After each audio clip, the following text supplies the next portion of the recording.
I want to start by talking about your weight battle from the beginning. Like, how did you initially gain weight? How old were you when you initially gained weight, and what kind of led to that all happening? Oh man, I was very young when I started to gain weight. I mean, matter of fact, I was still in elementary school, probably second or third grade, the first time I crossed that 100-pound threshold. And I remember we had this program where every student at the school got, weighed, and they had their height taken, they had their fingerprints taken, and it was done by the police. In case you go missing, they had all of your records. But when I stepped on the scale that day, and it said, you were like a buck 02. I remember being mortified, and I looked at the person who was writing all of this down, and I was like, I got to go on a diet. I'm not even 10 years old talking about I need to go on a diet. Right. And I had no way, like, I just couldn't comprehend that what it was I was eating at that point was actually driving me to become heavier and heavier. And that just continued all the way, into my 20s when I got up to 420 pounds. It was just a crap ton of fast food. And unhealthy food, thanks to my grandma, God love her. I mean, she just fixed everything with bacon grease. She had a jar of bacon grease on top of her stove, Yeah. and it didn't matter what she was fixing, man. Everything was in there. So that's just the way it was. High fat, high calories all day, every day, man. Now, I know that you tried many times to lose weight, and this is a very relatable story. I mean, I can relate to it. I think most can, where you try to lose weight, maybe you lose a little bit, you end up gaining it all back again. At your peak, and you just mentioned this, you were 420 pounds, you're 5'6", you had a 66-inch waist, and you were consuming around 10,000 calories a day. Tell me about what life was like for you at that time, like what day-to-day life was like. Oh man, it was hard, but at the same time, it was normal because it was all that I knew. When I was at my heaviest, I could barely walk 10 feet without starting to feel my chest tighten. I would start to sweat as if I had just run a marathon, even though it was just a couple of feet. And that was the scary part to me. That was the wake-up call. But before that, I mean, I almost felt like I had to be that big guy because I was working in radio, and I was working at the radio station Big 100.3 here in Washington, D.C. Swear to God, it was WBIG. So it was like so fitting. Yeah. And so I felt like I needed to be Big Chuck in order to advance my career. So that's kind of what I used, or at least I told myself, was okay then to go ahead and keep going through the drive-through multiple times a day, or eating 2 and 3 pizzas at a clip, and getting up to that 10,000 calorie threshold. I still didn't realize at this point that I was like straight up addicted to food, like it was cocaine or something, but it was rough, man. And not a lot of confidence when it came to the ladies either. And so Yeah. that was rough, man, being in your 20s and like not dating. Yeah, I can relate to most of that stuff. For me, it was mostly my teens, because by my 20s is when I started to get it under control, but I can totally relate to everything you're talking about. For you, it was September 1st, 2009. You were 27 years old, and you made what must have been a pretty tough decision. You decided to undergo gastric bypass surgery. Tell me what led to you making that decision. It was a combination of things. Like, everybody thinks that it's just one event, that proverbial straw that broke the camel's back. No.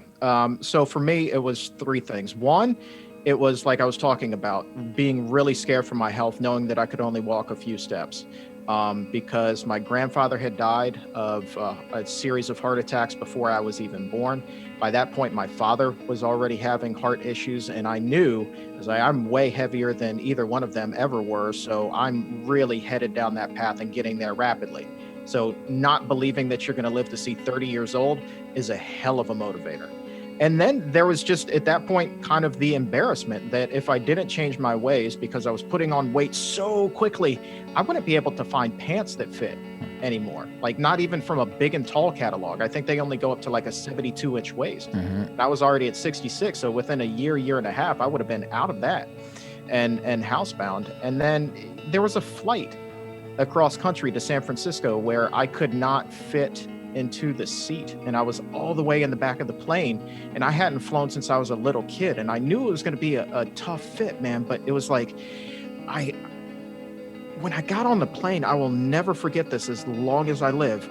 I felt like everybody kind of just stopped what they were doing. It was as if the plane froze and everybody looked right at me and started to pray, like, please, God, don't let this guy sit next to me. Mm-hmm. And so having to go all the way to the back of the plane, feeling mortified by that, sitting down, trying to get the seatbelt to close, not even coming close.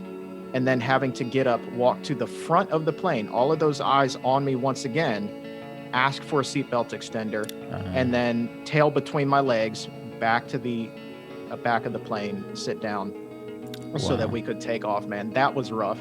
And then I did actually at one point date a girl who begged me every day not to tell anybody that we were dating. Not our friends. We had mutual friends.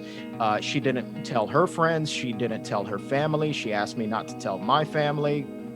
I did tell my family, but whatever. But I thought that was as good as it was going to get for me. And that's kind of what I deserve for being so overweight. And this girl does not have a weight problem. So I'm just going to take what I can get, even though it was like emotionally being kicked in the nuts over and over and over again. Wow. So when you add all of that stuff up, man, you put all of that together, that was the straw that broke the camel's back. Well, when I read your story, one of the things I thought was interesting was that you had a couple of chance meetings that kind of changed the course of your life. The first one was at a high school reunion. You reconnected with a girl from high school, and she changed your life in terms of helping you eat clean. Tell me about that. Yeah, and this was a girl who I actually had a huge crush on back in high school. She was one of the it girls, and the fact that she had been following my progress on Facebook, and I had no idea. Okay. So when I go to the 10-year reunion and I hear my name from across the room, Chuck, and it turned out to be her. And so we just started talking, and she's like, "Oh man, I'm so proud of you. I'm doing health coaching now. Nutrition is my jam." So she's the one that really introduced me to clean eating and coached me up and taught me how to read ingredients labels and things like that. And I was really, really grateful about that. So that took it a step further from just, eating healthy to understanding exactly what it was you were putting in your body. Mm-hmm. And that to me is super important now. You were working for CBS Sports, and you were assigned to interview a pro wrestler by the name of Austin Aries. Now, anybody that's listening to this who's not a wrestling fan, Austin Aries is pretty well known in that world for being a vegan. And so you were assigned to interview him, and Austin Aries kind of ended up changing your life. Talk about your meeting with Austin Aries and what happened. Oh man, Austin did change my life. I've never put it quite like that, but he absolutely did. He was familiar with my story as well. We had spoken a few times previously because he was on another radio show that I was hosting with the NFL player here in town called Fourth and Pain. And that was a football and wrestling hybrid show. It was a lot of fun. But anyway, he's like, "Chuck, I know that you're a healthy guy. I know that you've lost all of this weight, but man, you should really look at going vegan." And at that point, I wasn't eating a whole lot of meat or anything like that. It was just chicken and fish, and I was drinking a ton of milk. But he's like, "Dude, you really need to do this, and here's why. Just go watch this documentary called What the Health." And I did that, and then I read Austin's book that he had just put out about his plant-powered journey through the wrestling industry, and it was really a smooth read. But once I watched that documentary, and I understood even more about what it was that I was putting in my body and the negative and positive effects that it could have, I was like, holy crap, this makes a ton of sense. So I make the decision right then and there, as the credits are rolling, like, I'm going vegan, I'm giving up meat completely, I'm giving up dairy completely, I'm going to that next level. Very interesting. Now, I understand that you're also affiliated with the PCRM, the Physicians Committee for Responsible Medicine. And I read something about how you even did a speech on Capitol Hill. Tell me about them. Who are they and what do they do? This is actually a pretty large nonprofit organization whose mission it is to really coach up doctors and dietitians out there, healthcare workers who don't know a whole heck of a lot about nutrition and diet. Because believe it or not, when a doctor goes to medical school, they spend exactly 0 credit hours learning about nutrition. What they learn is how to treat the symptoms, but they don't learn how to prevent them from being there in the first place. And so what the physicians committee does is really work on teaching people preventative medicine, eating well so that you don't get diabetes, so that you don't get heart disease, you lower your risk for cancer and all of these other chronic diseases that are just plaguing Americans right now. And so with cancer running in my family, heart disease running in my family, Alzheimer's running in my family, obesity running rampant in my family, like their message really spoke to me. And so when they reached out and they asked me to speak on Capitol Hill, myself and that football player, Adam Carricker, we were doing the show and they reached out, we did a PSA and I wound up speaking on Capitol Hill. That's when I first learned about them. And when I was ready to stop being a regular news guy and reporting on death and destruction all day, I wanted to do something cool. I pitched the idea for doing the exam room, and here we are 3.5 years later, and it's among the most downloaded nutrition podcasts out there. Really? That's great. That's great. And I understand that football player, he was the one that coined you the weight loss champion.